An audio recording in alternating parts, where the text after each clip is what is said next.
централно издание на Дневникот на телевизија Кочани. Добро вечер. Еве што ќе гледате во него.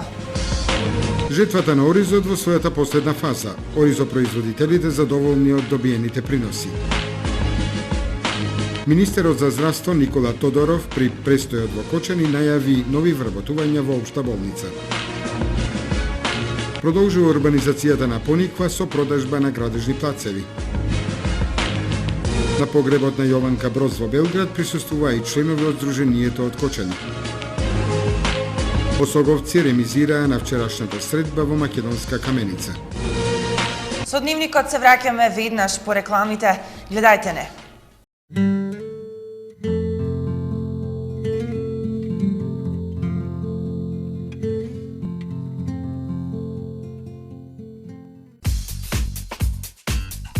Голема продажна акција на Тигар Метал. Поценкуван лим 2 на метар 289 денари, 3 на метар 429 денари. Пластифициран лим во сите бои и димензии по ваша мера по екстра цени. Сите видови елементи за ковани и огради.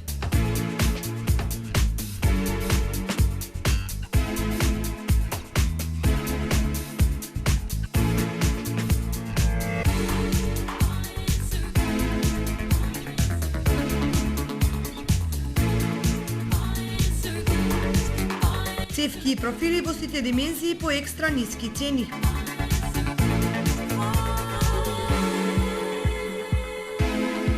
Шрафовска роба.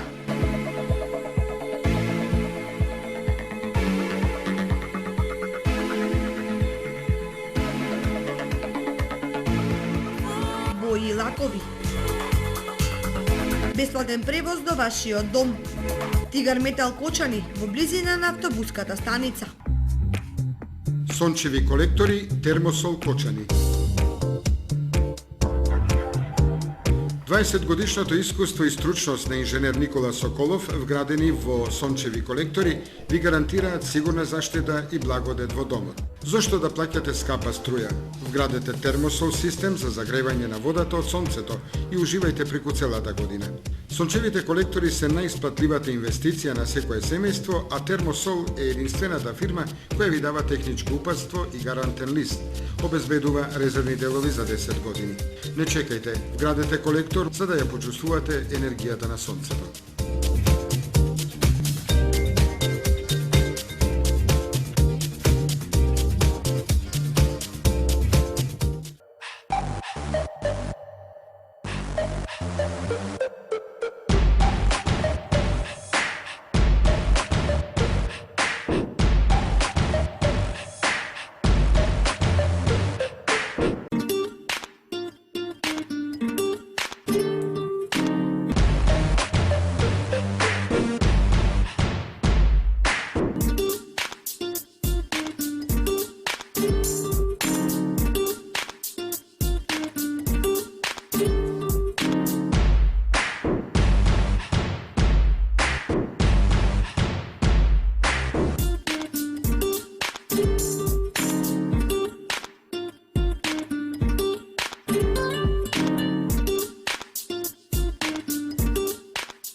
Најновите актуелни информации пренесени преку вашата омилена фреквенција, телевизија Кочани.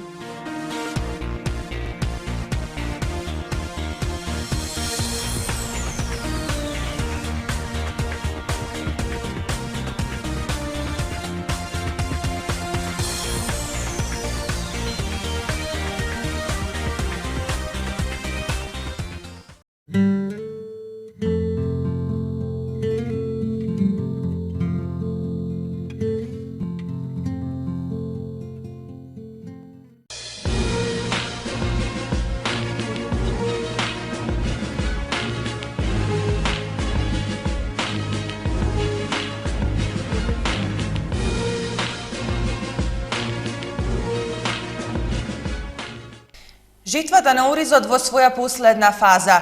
Оризопроизводителите се задоволни од досега ожнеаното, иако оваа година е општо неподобна за повеќето од земјоделските култури. 10 дена остануваат до завршувањето на оризовата жетва. истакнуваат земјоделските стручњаци од Кочанско. Поголем дел од нив се при крај со собирање на овогодишниот род. Едни се задоволни, а други се жалат дека тој оваа година не ги исполнил нивните очекувања. Од насадените 4500 хектари со ориз се очекува да се собере род од 22 тони оризова арпа, односно да се добие 15 тони квалитетен бел ориз. Овогодишната жетва слабо со брикета оваа година, бидејќи касно се пуштија водите и послабо имам како арпа, како количина послабо има, ако рендомање има околу 50-52% има. Тие порано што ги имат сејано нивите, околу 1 мај до кај 10, тие имат подобар брикет, мислам подобар имат и рендамани сеја, а ние другите после 10 што се сеја поради сланата покасно. Откупувањето веќе е започнато, а цената оваа година се движи од околу 50 денари за килограм бел ориз. Поискусните оризопроизводители за оваа жетва велат дека во просек имаат ожнеано околу 40 тони ориз, а нивните очекувања до крајот на жетвата се следните. До крајот очекувањата се слабо, околу годината што е послабо и со пуштањето на водите, со сланата паѓањето е малку послабо. На различни региони различен брикет има. Во сетбата најзастапена беше сортата Сан Андреа, но има и други квалитетни сорти на ориз, за кои земјоделците велат дека се исплатливи за производството на оризот. Министерот за здравство Никола Тодоров во саботата беше во работна посета на Кочани. Во општа болница го предаде во употреба реновираното парно грејење, а одговараше и на новинарски прашања. Реконструкцијата на парните котли и горилниците вредна 6,5 милиони денари како дел од парното грејење е инвестиција на Министерството за здравство и ќе овозможи функционирање на третиот кат во општата болница Кочани. Предавајќи го системот за парно грејење, Тодоров истакна. Трајно го решаваме овој проблем кој што е 15 години веќе ја мачеше болницата во Кочани и пациентите кои што тука беа сместени, но и вработените во институцијата. Зборувајќи за инвестициите во кочанското здравство, во кревети и опрема, Тодоров најави вработување и на 2 лица од приватното во јавното здравство. Имаме 2 лекари, еден е пневмофтизиолог, со кој што практично треба да го отвориме АТД диспанзерот и да го пуштиме рентгенот кој што подолго време, неколку години, 4-5 години веќе не е во функција и имајќи преди дека немало кој да работи, немало доктор. И еден биохемичар, специјалист по биохемија, кој што веќе работи на тој начин несериозно зајакната лабораторијата во болницата. На новинарско прашање каква ќе биде судбината на бањата во село Бање, Кочанско, Тодоров со одговор. Имав состанок со градоначалникот и распишавме оглас за продажба, на огласот никој не се јави. Потоа распишавме уште еден, пред да го распишеме вториот оглас, ни се јавија физички лица кои што тврдат дека водат постапка за денационализација за бањата. Ние тоа го испитавме, гледаме дека има некоја постапка и заради тоа сега го стопиравме целиот оглас. Чекаме да видиме дали како ќе се заврши постапката. Ако се заврши и да им се врати на луѓето, тогаш тоа ќе биде нивно и они ќе може да стопанисуваат. Но доколку се одбијат или не ги исполнуваат условите, тогаш повторно ќе одиме со истата постапка. Така да има практично правно-техничко прашање кое што ја блокира целата ситуација сега. Опремувањето на општа болница со потребните апарати ќе оди постапно. Дали Кочани ќе добие мамограф? Министерот Тодоров со одговор. Има повеќе мамографи во Македонија. Од она што можам да го забележам сега е дека согласно системот за електронско закажување во Штип мамографот се чекат не повеќе од 3 дена и има околу 15, минимум 15 снимања дневно. Така да мислам дека од тој аспект се обезбедува мамограф за овој регион. Она што ние сега го правиме како министерство е набавуваме подвижен мамограф, кој што ќе го сместуваме во различни градови во определено време. Тука ќе ги правиме проверките, односно снимањата, како еден сегмент од ран скрининг, односно од скрининг за рак на дојка. И во тој правец сме сега фокусирани. Инаку во иднина можеби да размислуваме и за набавка или за ширење на таа мрежа, но сега за оваа година немам таков план. Инаку состојбата во општа болница кадровски и економски се стабилизира, констатираше при посетата на Кочани министерот Никола Тодоров. Министерот за здравство Никола Тодоров во саботата го посети саемот на медот, на кој излагаа повеќе пчелари од Македонија. Годинешниот саем на медот, кој по 16 пат го организираше изминатиот викенд пчеларското друштво Матица од Кочани, го посети и министерот за здравство Никола Тодоров. Во изјавата за телевизија Кочани тој истакна: На граѓаните би им препорачал да се свртат повеќе кон природното. Она што може да си го купат како мед, овошје, зеленчук. Тоа е најдобра превентива и најдобар чувар на човековото здравје. И многу сум среќен што се организираат ваков тип на манифестации каде што може една работа како што е медот, например, која што е милениуми стар производ и кој што се користел, да продолжи да се користи и во иднина уште повеќе. Посебно тоа што во Македонија има одлични услови, гледам, имав можност да си купам денеска органски мед, значи сертификат, човекот се сертифицира за органско производство. Значи здраво, природно, тоа е најдобар чувар на човековото здравје. Така да од аспект на министер за здравство можам вака да кажам дека и ова е еден сегмент од превентивата. Ако се организираат вакви манифестации на кои што ќе се промовира здрава храна, здрава исхрана, здрави додатоци на исхрана, тогаш и населението ќе ни биде поздраво. На саемот на медот во Кочани излагаа повеќе пчелари од Македонија, истиот се одржува последната недела во месец октомври.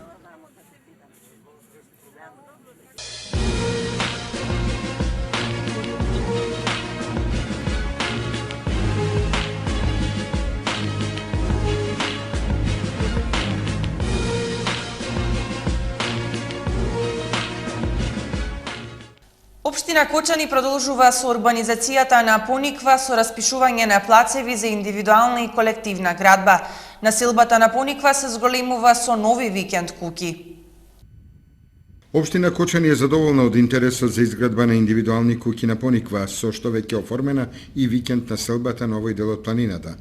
Деновиве распиша нов конкурс за плацеви за индивидуална изградба, како и за градба на хотели. Ние продолжуваме да ги распишуваме јавните наддавања за плацеви, воглавно за индивидуални кај нас во општината Кочани, и понатаму ќе имаме дополнителна урбанизација за целиот овој дел, кој што е, сметам, доста атрактивен, да имаме уште преку 200 плацеви на нашата територија, на територијата на општината Кочани. Работиме на изработка на техничка документација за двете мали езерца на Арамиска чешма, што ќе бидат основа за водоснабдување квалитетно. И сега имаме вода ние на сите објекти, меѓутоа да имаме едно квалитетно водоснабдување за сите објекти. Преку Источниот Атлантски регион помина проектот за изработка на студија за фекална канализација, односно отпадните води да се решат, така да имаме повеќе проекти кои што континуирано се течат понатаму.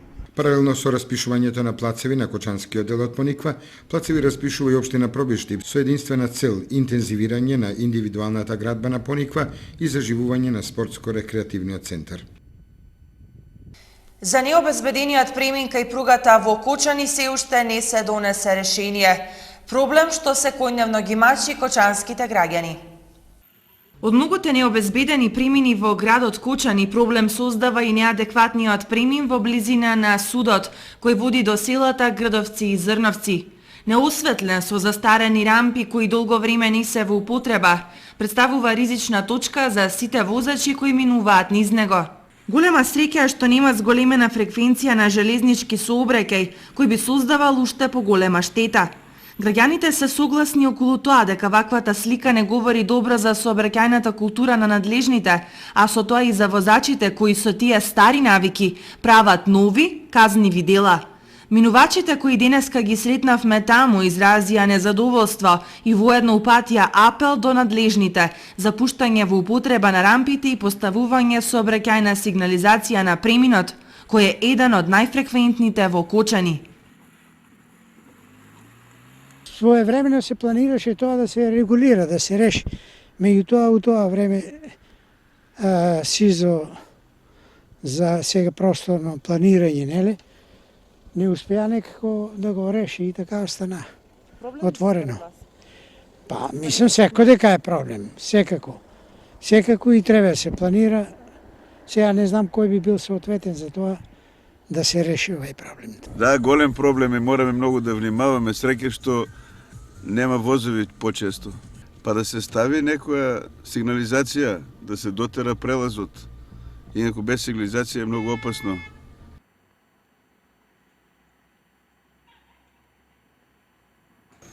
Кренати рампи необезбеден премин. Ова е најчестиот проблем во кочанскиот сообраќај, во кој што се почесто се среќаваат кочанските граѓани.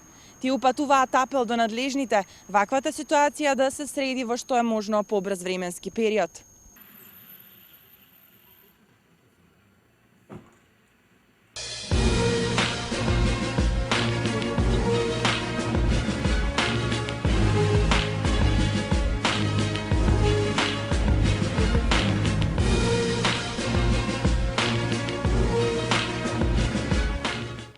На погребот на Јованка Броз во Белград присуствува и членови од Сдруженијето Јосип Броз Тито од Кочани.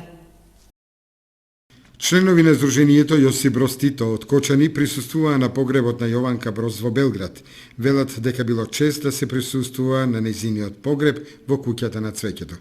Ние како членови на Сдруженијето Јосип Броз Тито од Кочани, наша цел, но и покрај тоа што го почитуваме ликот и делото на другарот Тито, исто така и другарката Јованка Броз е дел од таа југословенска историја.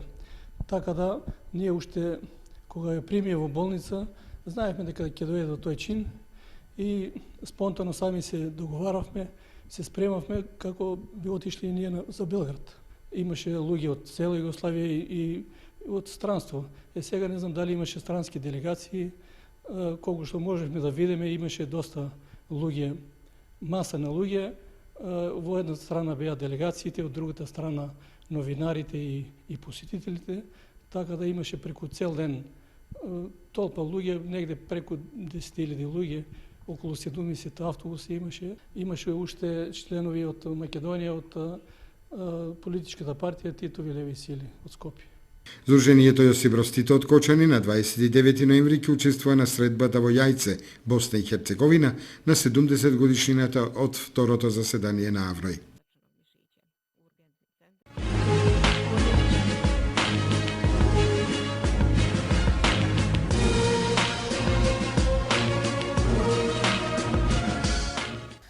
Осоговци ремизираа на вчерашната средба во македонска Каменица. Решавачкиот гол на средбата го постигна Љупчо Коцев за Осогово. Фудбалерите на Осогово на вчерашната средба во македонска Каменица против екипата на Каменица Саса не успеа да забележат победа, иако имаа идеални шанси за гол, но во исто време испасуваа бод. Надпреварот за Осогово да ремизира и освои бод го реши фудбалерот Љупчо Коцевски, кој успеа да постигне погодок во предпоследната минута од регуларниот дел на надпреварот. Лидерот на табелата Беласица се повеќе се приближува кон шампионската титула. Струмичани во 11-тото коло славија на гостински терен, исто како и Чешиново и Слога 34-та како домаќини. Еве ги и резултатите од 11-тото коло. Каменица Саса Осогово 1-1, Чешиново Работник 5-3, Слога Карбинци 1-0, Напредок Здравје Беласица 0:2, Тркања Баби 0:1, Брегалница Голак Јака 1-1, а надпреварот Астибо Рудар при резултат 3:1 е прекинат во 82-та минута. Успешно деби на екипата во футсал на Кочани во средбата со екипата на Фифи од Пробиштип. Стартот во полза на кочанчани кои надпреварот го добија со резултат 7:2.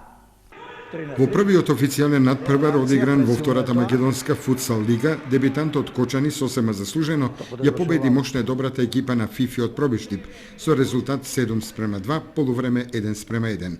Гостите поведува во 6-та минута, а израмнувачкиот гол го постигна Белдедовски. Со резултат 1:1 се замина на одмор.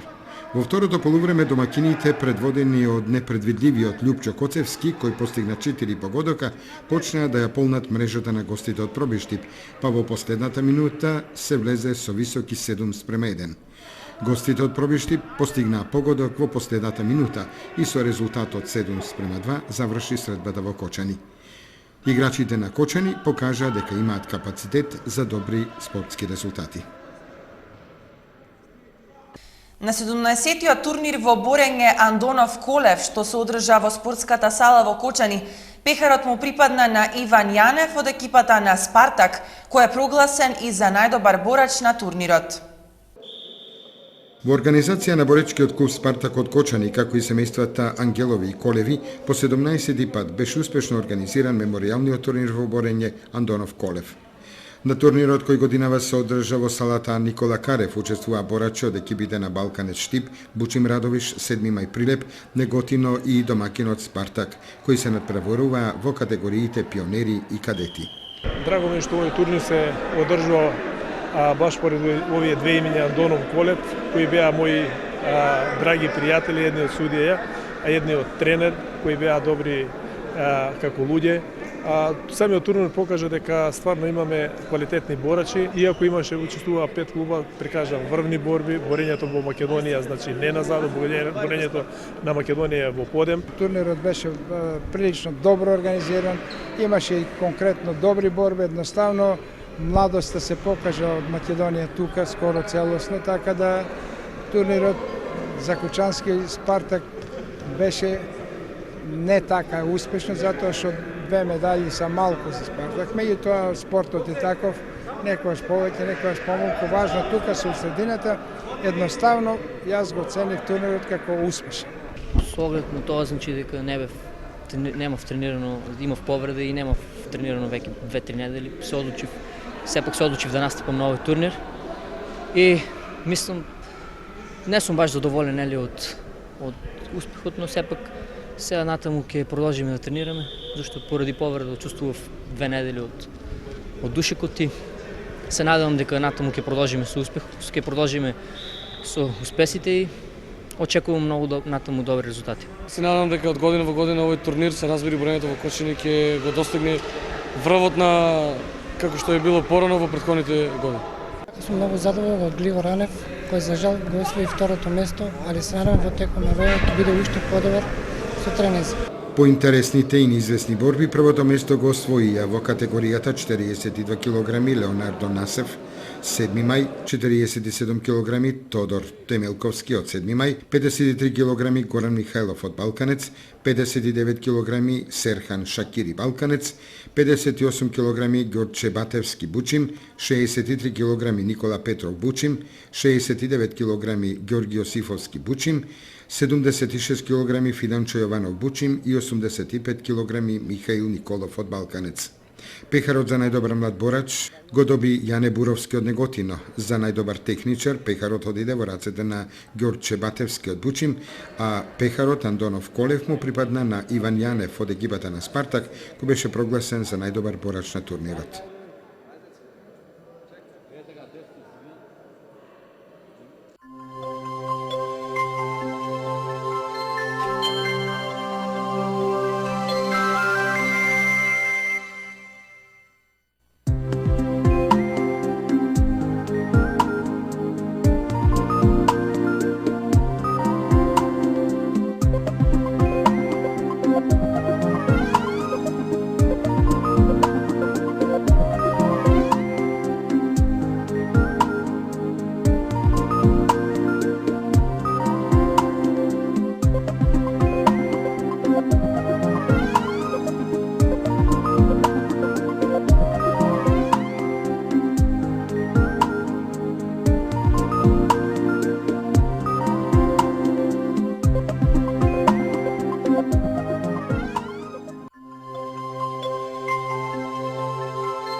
Благодарам за вниманието со кое што не следевте. Имајте пријатна вечер со програмата на телевизија Кочани. Довидување.